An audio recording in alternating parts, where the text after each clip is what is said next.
This difference in coherent cladding ensures that total internal reflection takes place.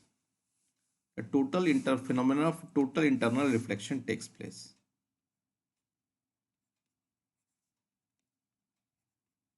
Total internal reflection. So basically, when light passes from a denser to a rarer medium, it moves away from the normal.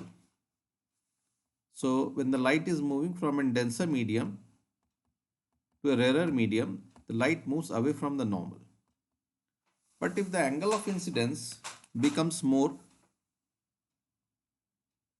but if the angle of incidence become more than the more than critical angle, then in place of refraction, total internal reflection takes place. Means the light is reflected back into the same medium. So one is reflection, another is refraction. Refraction happens when a light moves from one medium to another medium.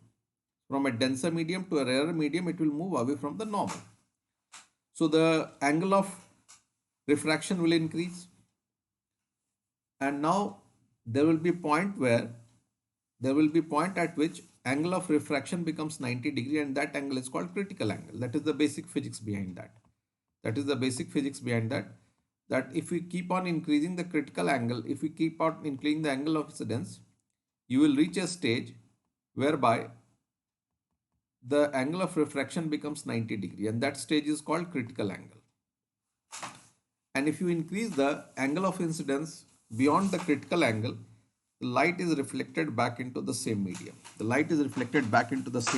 that is the principle of working of optical fiber. So you have the phenomenon of total internal reflection. Now in optical fiber,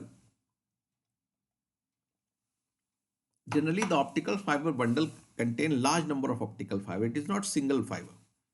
It consists of large number of optical fibers, and the optical fibers are arranged in different way. If they are arranged parallel to each other, it is called coherent. If the optical fibers are arranged parallel to each other, then this type of arrangement is called coherent bundle. For example, in this case,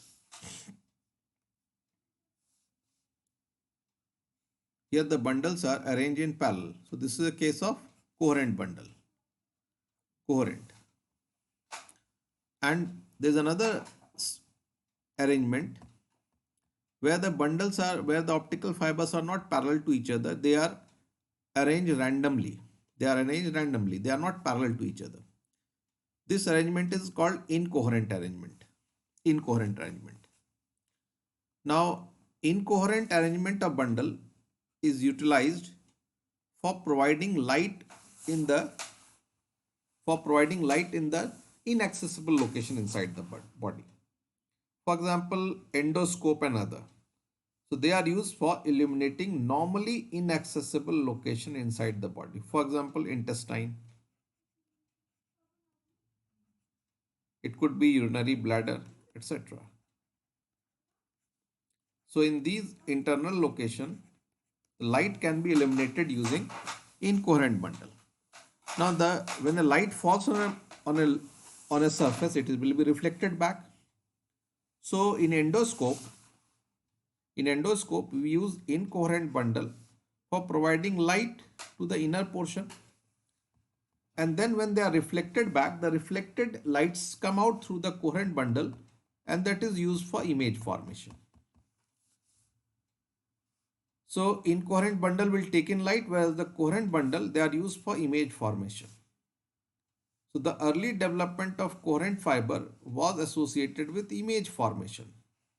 In fact, the first use of optical fiber is not for internet purpose. In the beginning, it was used for medical science. So the predominant application of optical fiber in the beginning stage was for medical sciences. Now moving into application of optical fiber.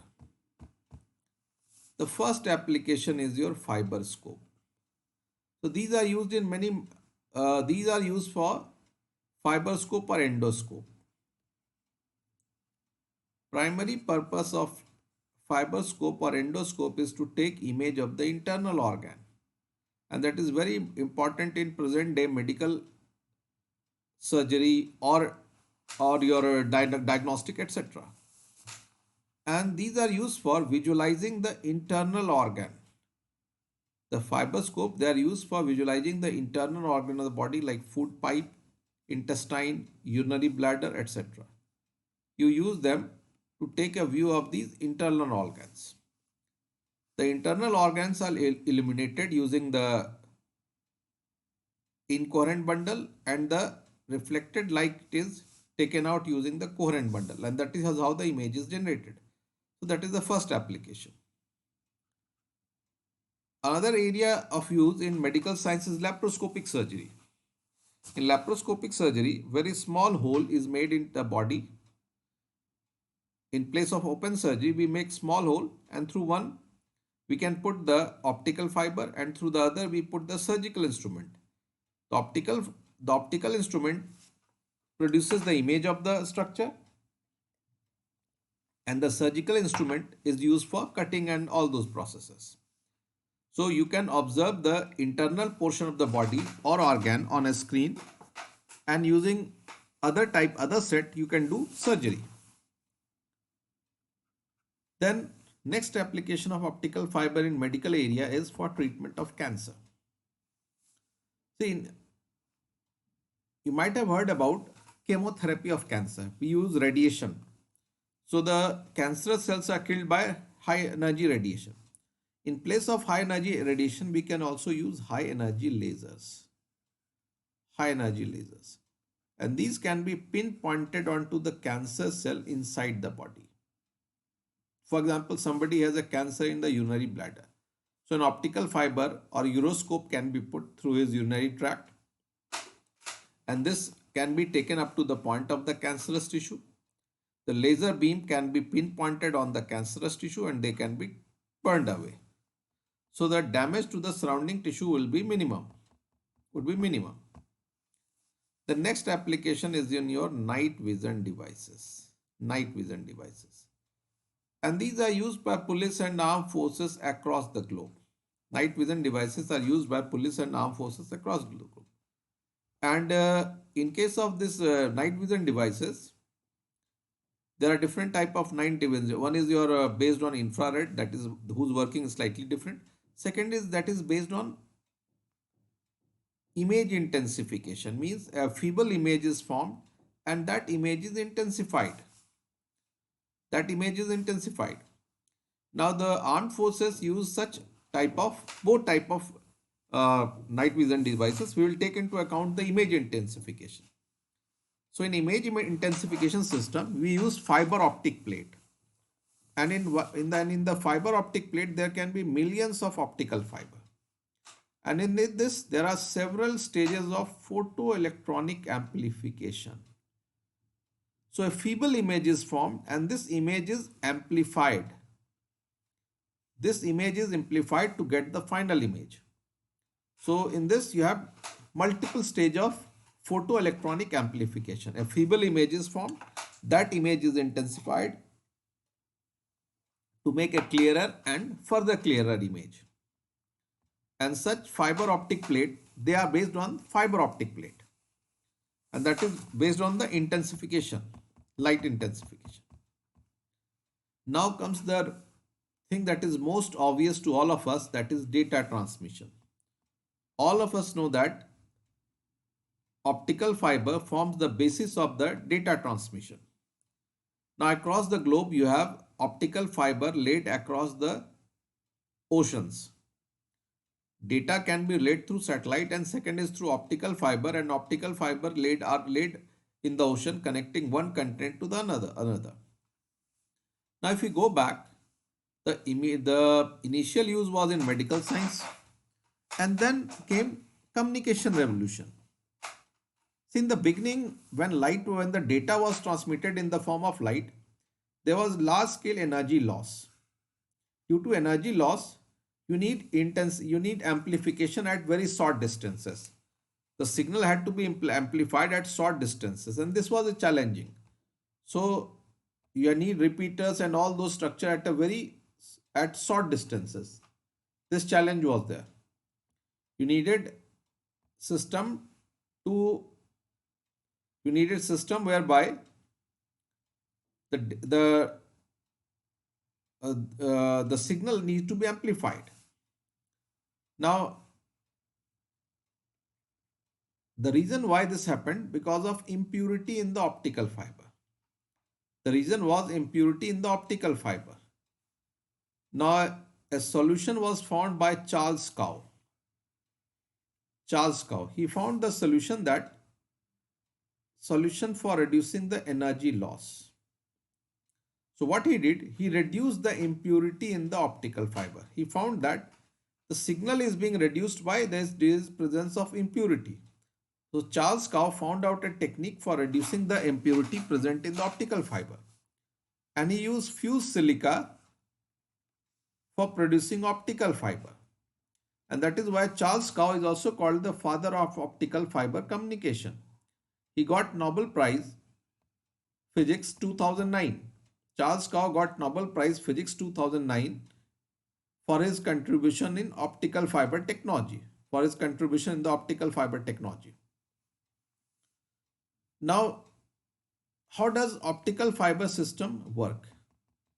Say you are using your computer and you want to send something to some else place. Now, first of all, when you type your data or you put your image, your data is converted into electrical signal. Then this is converted into optical signal. Now this is launched from sender side. Now this optical data is received by the receiver. Here they have, say, photodiodes. So it receives the optical signal.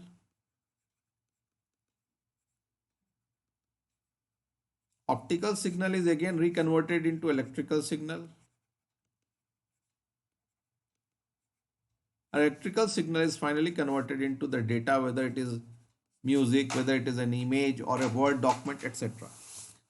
So this is how the process works. The benefit of optical fiber is that glass is not affected by oxidation or is generally not affected by different type of chemicals. Whereas if you remember earlier, we were using copper wire for optical data transmission, for data transmission, not optical, for data transmission. Now in case of copper wire, there will be oxidation and different type of degradation of the metal. It can be affected by acid, it can be affected by base, but if it is made up of glass, it will not be affected. So first aspect is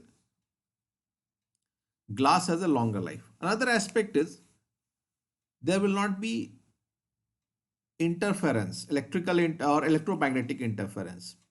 For example, if a high tension cable is crossing nearby, the current in a copper wire can be affected, but not in case of a optical fiber. You can put the optical fiber cable along with the power cable. If you go back around 15 or 20 years, the electrical pole were separate and the electrical poles were separate, and your the telephone poles were separate. Now on a single pole you can put both the electrical wire as well as your optical fiber. You can put these optical fiber along the power line, you can put it along railway line, along a road. These are some of the benefit. And it is very difficult to